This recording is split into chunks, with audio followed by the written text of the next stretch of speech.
Mummy હો mummy હું આજે છે ને કપડાં ને એવું બધું ભરી લઉં છું, સાંજે હું જાઉં છું ઘરે. શું ઘર ઘર કરે છે? હજુ તો 15 દિવસ થયા છે તું આવી અને પાછી ઘર ઘર કરે છે.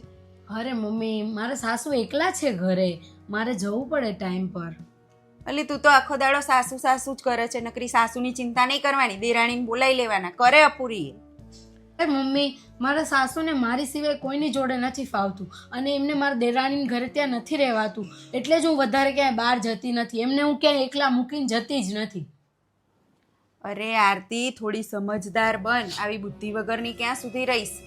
અને આ બધો મિલકત ને બધું તે એકલીએ લીધું છે? એમને લીધું છે તો એમને રાખવા પડે. તારી એકલીને જ તૂટી જવાનું હોય? થોડીક આમ સમજદાર બન.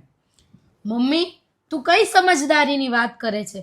જો સાસુને ના રાખવા એ સમજદારીની વાત છે ને તો મારે સમજદાર નથી બનવું. ભલે હું બુદ્ધિ વગરની જ સારી છું અને ભગવાન છે ને સારા અને ખરાબ બધાના કર્મનો હિસાબ રાખે છે, એટલે સંબંધ દિલથી નિભાવવો જોઈએ, મગજથી નહીં.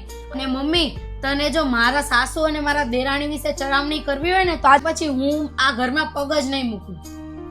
અરે ના બેટા, હું તો તારું સારું ઈચ્છતી હતી એટલે મેં તને કીધું તું. એવું ના કરતી, તું આવજે આ ઘરે. મારું સારું અને ખરાબ મને ખબર પડે છે, તારે મને શીખવાડવાની જરૂર નથી. મમ્મી દીકરીને સારી અને સાચી શિખામણ આપવી જોઈએ, કેમ કે તમારા ઘરે પણ કોકની દીકરી વહુ થઈને આવવાની છે.